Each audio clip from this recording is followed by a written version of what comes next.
Luxury vinyl flooring has become the most popular choice for homeowners and has quickly taken over the flooring industry. They claim to offer everything we need from flooring, like durability, maintenance, and water resistance.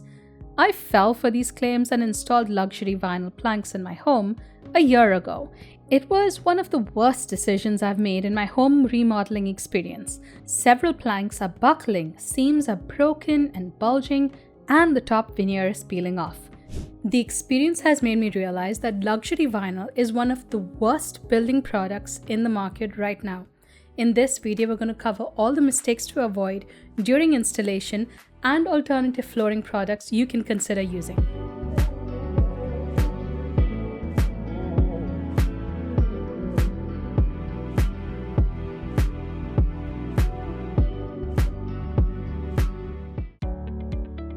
Luxury vinyl tile or LVT and luxury vinyl plank or LVP have become the most popular segment in the flooring industry, surpassing ceramic tile, hardwood, engineered wood, and laminate flooring. From 2012 to 2022, LVT demand rose by 28% per year, increasing its market share to $17 billion. In 2024, luxury vinyl tile or LVT is projected to surpass carpeting as the most popular flooring product in the US. So what is driving this craze for vinyl flooring? Is it just clever marketing tactics like throwing the word luxury in front of a cheap plastic product, or are there other reasons? Before we dive into that, let's look at how this flooring product is made. The primary raw material for LVP is polyvinyl chloride or PVC resin. The PVC mixture is fed into a rolling machine where it is heated and pressed into a thin continuous sheet. A realistic wood or stone design and a polyurethane wear layer are applied to the top of the PVC sheet. These top layers are then pressed onto a rigid core layer made of stone plastic composite or wood plastic composite. The final bottom layer can be made of cork, foam, or fiberglass. It evens out any subsurface irregularities. Now that we know what luxury vinyl flooring is made of, let's look at some of the many reasons why it has gotten so popular. The first reason is the pandemic. Residential remodelers like myself and many of you account for over 50% of the total US flooring demand. Since the 2020 pandemic, home renovation projects have surged, including replacing large expanses of old dusty carpet in older homes with hard surface flooring. Related to this is the affordability of LVP. While this is marketed as luxury planks, it's actually one of the cheapest products available. Besides its low raw cost, LVP is also DIY friendly, eliminating the need to hire contractors. With just a few simple tools and a YouTube instructional video, you can revamp the entire flooring in your home by yourself. Another reason is the influence of social media trends. We're constantly bombarded with ads across all social media platforms, telling us to feel dissatisfied with our dated grey flooring, laminate, and tile. We're urged to replace them with plastic flooring that looks like warm wood, but at a fraction of the cost. LVP is also very easy to clean. While the long fibers of carpet can collect dust easily, vinyl flooring can be kept dust-free with a vacuum and a damp mop. LVP is also waterproof, making it suitable for areas prone to moisture like kitchens, bathrooms, basements, and laundry rooms.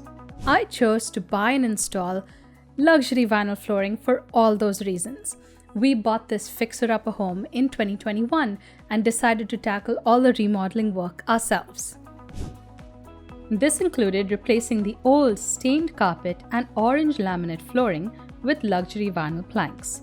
While I believed it would be durable and easy to maintain, it completely failed in this regard. Just a few months in, the floor started buckling, developed hollow spots, and the weight of chairs caused the seams to split, which was unacceptable. The veneer also bubbled on the shorter ends of the planks, and the top PVC layer has begun peeling off. I followed all the installation instructions, including leaving a 1/4-inch expansion gap around the perimeter of each room. In my opinion, the vinyl flooring has expanded and contracted more than laminate MDF flooring that I've used in the past. There has been significant movement in the flooring between summer and winter. I call BS on the supposed durability and ease of maintenance of LVP. If you choose to go down this path and install LVP in your home, here are a couple of things to look out for. The click-lock joints are the weakest part of the flooring. They are unreliable and flimsy and will be the first part of the plank to fail. Some of these cracked even before installation. Others cracked after a light weight was placed on them.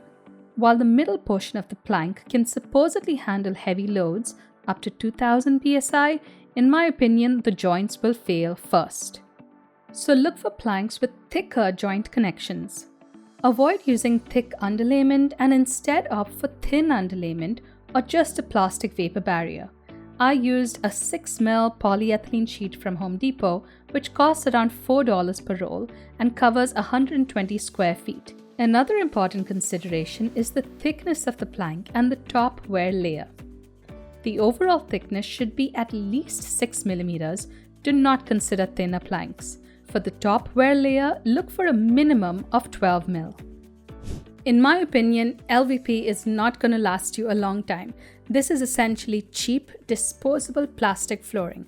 The thin, flexible planks you see people installing on social media are only meant to last 3 years of light use. Thicker planks may last you around 5 years. At the end of their lives, this flooring is heading straight to the landfill. While pure vinyl can theoretically be melted down or turned into chips, these are hybrids.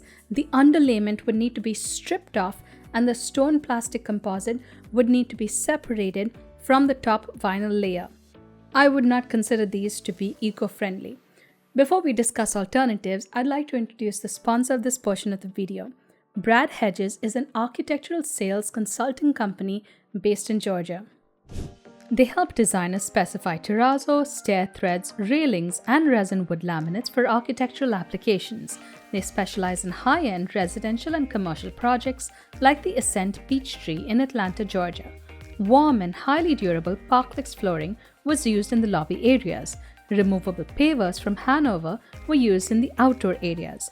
Head to bradhedges.com to check out their detailed, exquisite work and contact them for your next project. This may sound like a defeatist attitude, but I struggle to recommend an alternative to LVP. Ceramic and porcelain tile can crack if you don't use a proper cleavage membrane. MDF laminate flooring can swell and chip because of poor water resistance.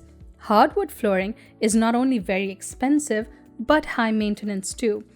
Glued down flooring options are a pain to fix and replace, and they require a perfectly level subfloor. So what are we left with? Cheap plastic flooring or expensive options that may not be any better? It feels like we as consumers are just getting screwed over. One thing's for sure, there is nothing luxury about LVP and LVT. I consider it to be deceptive marketing. If you have found and used a better alternative, please leave me a comment below. I'll also link my deep dive video on laminate versus LVP flooring up here, and I'll provide a link in the description too. I'll also link my Patreon page in the description. I'm now offering early access to ad-free videos on Patreon as a thank you to everyone supporting me. Don't forget to hit the like button, subscribe button, and the notification bell too. Thanks for watching. See ya.